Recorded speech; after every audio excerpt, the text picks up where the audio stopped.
Halo harga intelektual sekalian. Baru-baru ini lagi viral di media sosial di mana ada pemuka agama yang meruqyah jembatan, guys.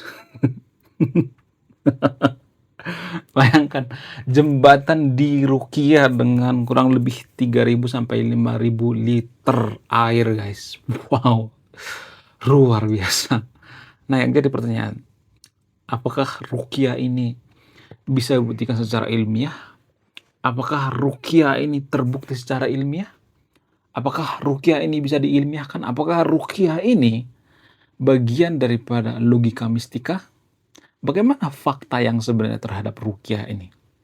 Lalu kronologinya gimana? Kenapa ada pemuka agama meruqyah jembatan gitu? Apa alasannya? Apakah mereka kurang kerjaan gitu? Ya, apakah karena pengaruh daripada habaib-habaib yang ada di Konoha gitu? Ya, apa penyebabnya?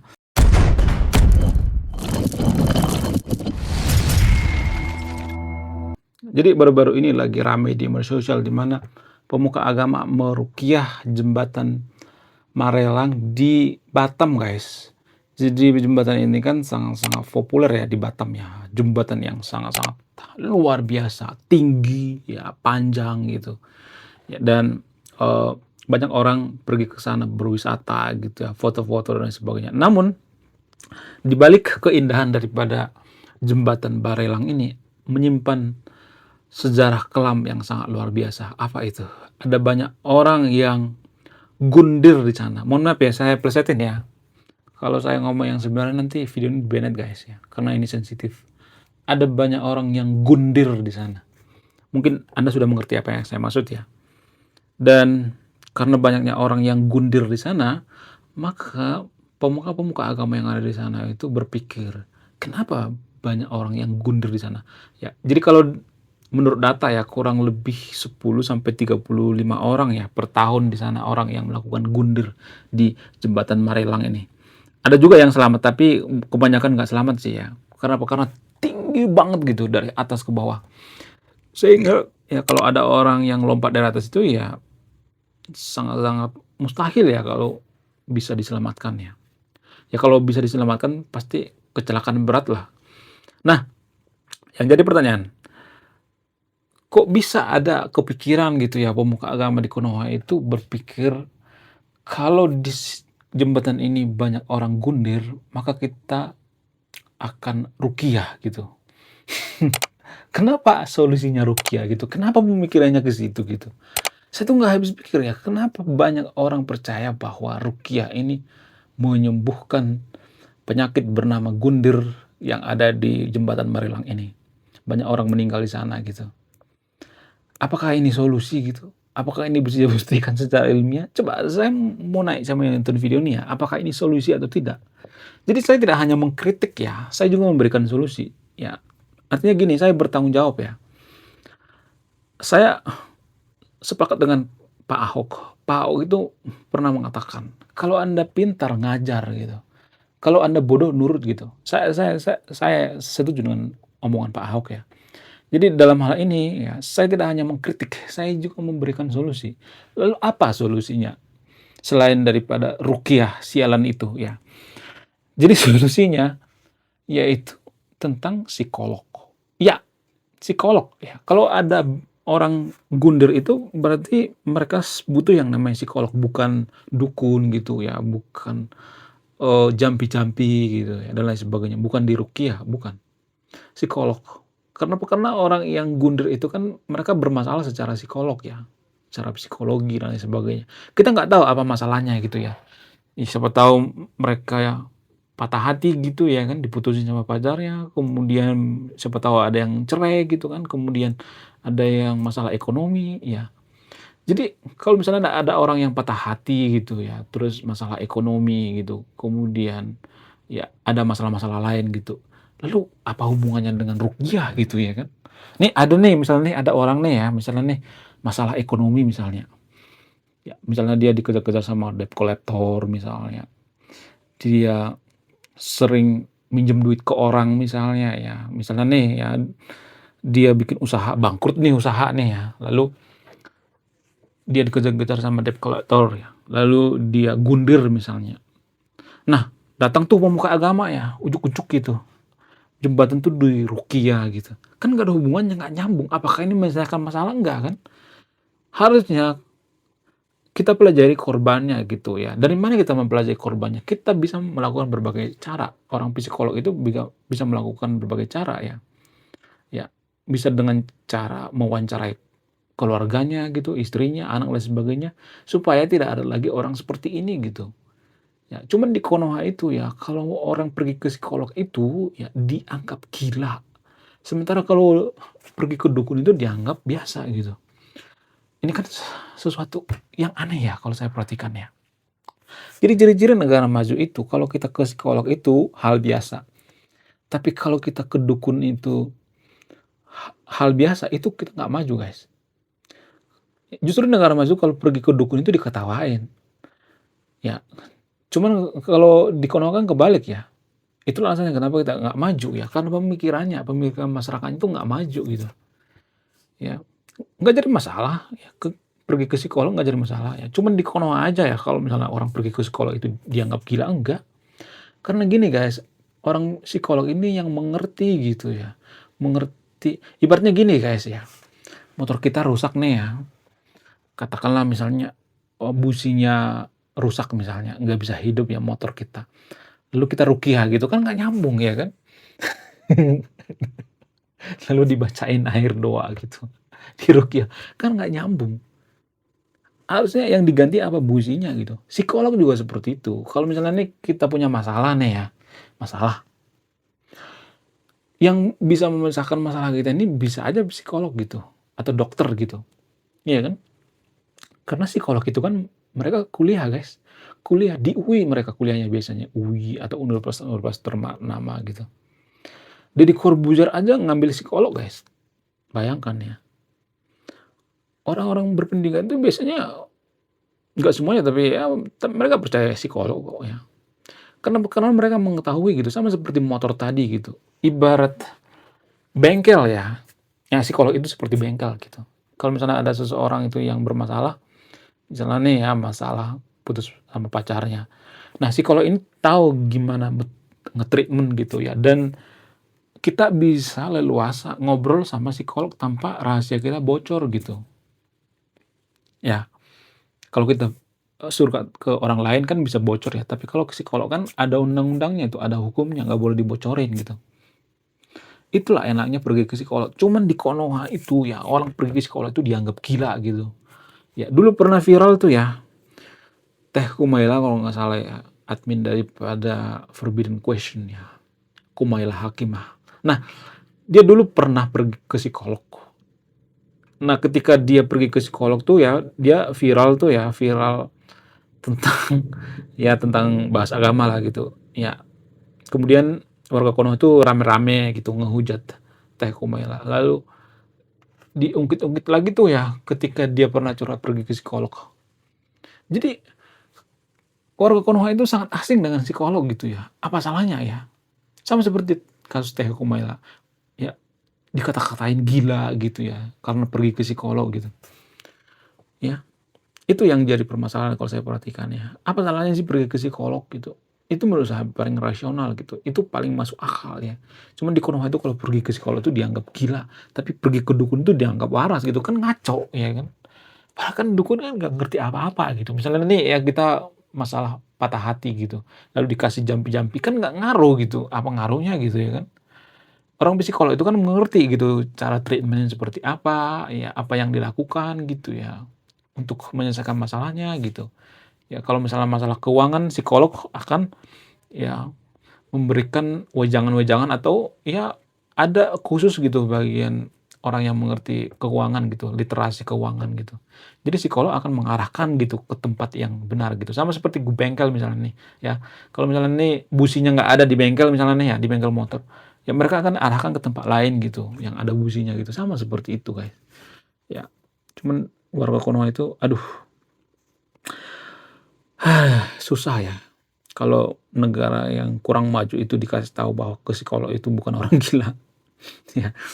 Kemudian ya, kalau saya perhatikan itu ya, ada banyak orang berpikir bahwa ruqyah ini sesuatu hal yang masuk akal gitu. sesuatu hal yang bisa dibuktikan secara ilmiah, sesuatu hal yang ilmiah gitu. Ya. Nah, yang jadi pertanyaan, apakah ruqyah ini bisa dibuktikan secara ilmiah? Apakah ruqyah ini bagian daripada logika mistika? Nah, kalau misalnya mengatakan, oh ini bukan bagian daripada logika mistika. Oh ini kan bagian daripada kitab suci gitu. Ruqyah itu kan perintah daripada Allah misalnya ya. Perintah ilahi misalnya dan sebagainya. Oke, kalau misalnya nih ya, kalau kita boleh jujur ya. Jadi berpikir itu kita harus jujur guys, nggak boleh tendensius gitu, nggak boleh berpihak gitu. Oh nggak enak, ya ruqyah itu kan ada hubungan dengan agama. Oh nggak enak, nggak boleh seperti itu. Harus benar-benar jujur gitu. Apa sih definisi daripada ruqyah itu? Apa definisi daripada logika mistika? Ya kita mulai daripada definisi logika mistika ya. Apa pengertian daripada logika mistika? Ya simpelnya logika mistika itu harus dibuktikan secara ilmiah. Itu simpelnya. Tidak menggunakan logika-logika di luar nalar manusia gitu ya. Nggak menggunakan pemikiran-pemikiran irasional gitu ya. Menggunakan pemikiran yang rasional, yang berhubungan gitu ya. Itu yang saya perhatikan ya. Jadi dalam kasus ini apakah ruqyah itu bisa dibuktikan secara ilmiah? Coba mari kita jujur ya. Harus jujur guys, jangan tutupin oh nggak enak gitu. Ya, saya tidak menyimpulkan ya. Apa sih definisi ruqyah itu? Ya, definisi ruqyah itu melakukan semacam ritual-ritual biar terhindar dari yang namanya jin ya, kemudian setan-setan gitu ya, sihir-sihir dan sebagainya. Nah, yang jadi pertanyaan, apakah jin itu bisa dibuktikan secara ilmiah? Nggak bisa. Kalau jin itu tidak bisa dibuktikan secara ilmiah, lalu apakah ruqyah itu bisa dibuktikan secara ilmiah? Nggak bisa. Ruqyah nggak bisa dibuktikan secara ilmiah. Bukan berarti saya mengatakan ruqyah itu nggak boleh ya. Bukan saya mengatakan ruqyah itu jelek ya. Jangan berpikir ini ya, berpikir yang lain-lain gitu. Jangan berpikir seperti itu guys. Jangan tendensius gitu. Jadi kalau saya boleh berpikir rasional gitu ya. Apakah ruqyah ini bagian daripada logika mistika? Kalau definisi daripada logika mistika itu nggak bisa dibuktikan secara ilmiah. Ya, nggak bisa dibuktikan secara empiris dan lain sebagainya. Apakah logika mistika seperti itu? Silakan buka sendiri. Ya, maksudnya apakah ruqyah ini seperti itu? Apakah ruqyah ini bagian daripada logika mistika? Silakan disimpulkan sendiri. Saya tidak menyimpulkan. Kalau saya menyimpulkan itu artinya saya berpihak. Saya tidak mau berpihak sama yang nonton video ini ya. Jadi gini guys, kita tidak boleh berpikir hitam putih gitu ya. Kalau nggak salah benar nggak boleh seperti itu ya. Nggak boleh. Ada yang namanya ranah abu-abu gitu ya. Ada warna yang lain gitu. Jadi kita nggak boleh berpikir bahwa oh ruqyah itu bagian daripada agama, sudah benar gitu. Ya kita nggak boleh berpikir seperti itu. Ada warna yang lain gitu. Kita harus berpikir rasional, mempertanyakan gitu. Makanya di Konoha itu ya, kalau ada orang bertanya itu dimusuhi guys. Kenapa? Karena pertanyaan ini bisa merongrong gitu. Jadi kalau kita menilai seseorang itu apakah dia cerdas atau tidak itu kalau saya pribadi ya menilai dari sejauh mana dia bertanya, setajam apa pertanyaannya. Kalau pertanyaannya nggak bisa bikin orang kejang-kejang gitu ya, nggak bisa bikin orang marah-marah, berarti pertanyaannya itu biasa aja. Kalau pertanyaannya bisa bikin orang marah-marah gitu ya, kejang-kejang keloncotan berjamaah, maka pertanyaan itu tepat sekali ya. Tapi pertanyaan itu yang positif ya, bukan negatif ya, bukan menghina ya, bukan seperti itu ya maksudnya. Jadi itu guys ya. Jadi pertanyaan yang paling menusuk di video ini adalah, kalau logika mistika itu artinya tidak bisa diilmiahkan, nggak bisa dibuktikan secara ilmiah, tidak bisa dibuktikan secara empiris, apakah ruqyah juga seperti itu? Sementara dalam ruqyah itu mengusir setan, mengusir jin. Apakah jin itu bisa dibuktikan secara ilmiah? Nggak bisa kan? Jadi silakan dibuka sendiri. Saya tidak akan menyimpulkannya. Silakan dibuka sendiri apakah ruqyah itu logika mistika atau tidak. Kalau saya menyimpulkan itu artinya saya berpihak ya. Saya menyimpulkan itu saya menyuapi Anda pakai sendok gitu. Anda punya tangan kan, punya sendok sendiri kan. Ya udah, pakai tangan sendiri atau pakai sendok sendiri ya.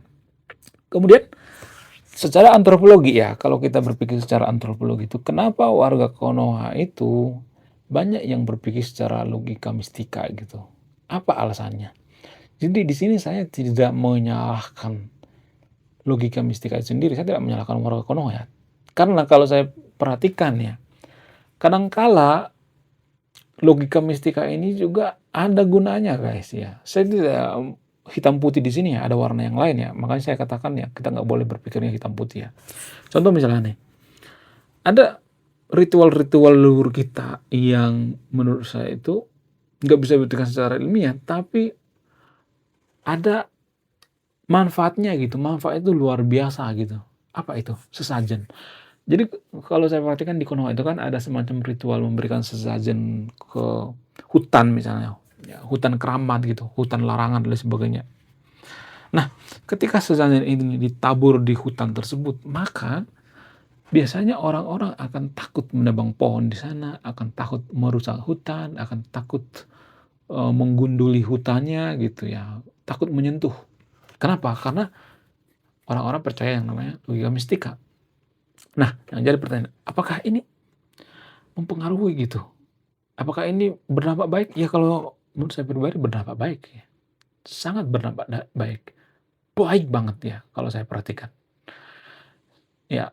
Jadi kalau disuruh milih gitu ya, disuruh milih mana yang paling efisien? Sesajen apa ruqyah gitu ya, air ruqyah di jembatan Barelang yang viral itu. Menurut saya itu sesajen ya. Jadi kalau ada sesajen di sana, ya ditaruh di sana sesajen, maka orang akan takut ya melakukan gundir di sana. Karena ada sesajen, ini kan tempat keramat, ini kan tempat ritual misalnya. Maka orang-orang takut ya. Menurut saya itu lebih efisien ya daripada ya air doa gitu ya. Garam ruqyah apa segala macam gitu. Itu lebih efisien ya kalau saya perhatikan ya. Tapi saya tidak nyuruh yang untuk melakukan sesajen ya. Enggak, saya tidak mengatakan seperti itu ya. Karena terbukti ya, dulu nenek moyang kita tuh nggak pernah tuh yang merusak yang namanya hutan lindung gitu ya. Gunung Keramat ya, hutan Keramat dan sebagainya. Kenapa? Karena ada sesajen di sana. Karena itu disematkan oleh leluhur kita hutan Keramat gitu. Kalau ada sesajen di sana kan nggak boleh diganggu tuh ya. Sehingga ini secara tidak langsung semacam ekologis gitu ya, menjaga ekologis atau menjaga pelestarian lingkungan gitu ya, menjaga yang namanya hutan sehingga tidak terjadi yang namanya banjir ya, sehingga tidak terjadi yang namanya erosi dan lain sebagainya ya. Itu guys ya, kalau saya perhatikan berdampak baik ya. Bagaimana dengan garam ruqyah atau air ruqyah gitu? Apakah ini efisien di jembatan Barelang? Sangat tidak efisien menurut saya pribadi. Lebih baik di sana dikasih sesajen gitu. Ya. Jangan berpikir bahwa sesajen itu menyembah setan, enggak. Itu semacam lokal jenius guys ya. Lokal jenius itu semacam kearifan lingkungan gitu ya. Kearifan lingkungan yang sangat jenius gitu. Untuk apa? Untuk secara tidak langsung melarang seseorang itu untuk melakukan gundir di sana. Itu lebih efisien menurut saya pribadi ya. Itu solusinya ya.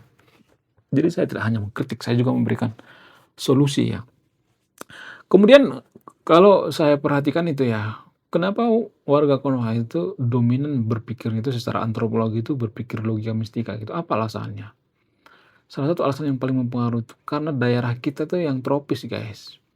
Daerah kita tuh kan banyak jurang gitu, gunung-gunung ya, kemudian hutan-hutan yang gelap banget gitu ya.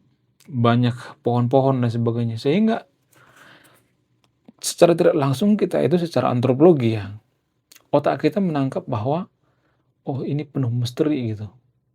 Sementara kalau kita bandingkan dengan misalnya nih ya daerah lain, misalnya daerah gunung pasir misalnya, daerah-daerah yang tidak seperti di Konoha ya, seperti daerah salju misalnya.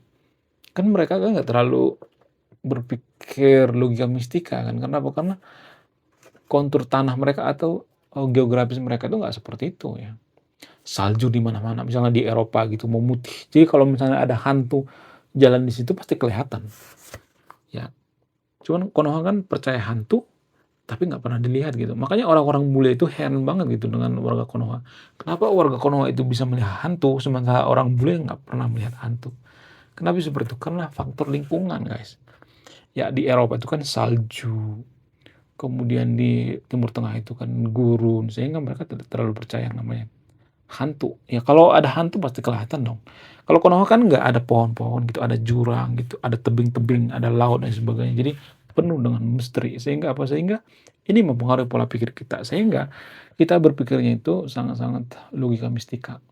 Makanya di Konoha itu film yang paling banyak ditonton itu adalah film horor, yaitu KKN Desa Penari. Karena apa? Karena sesuai dengan antropologi masyarakat Konoha. Oke, sekian video ini. Terima kasih sudah menyimak kami.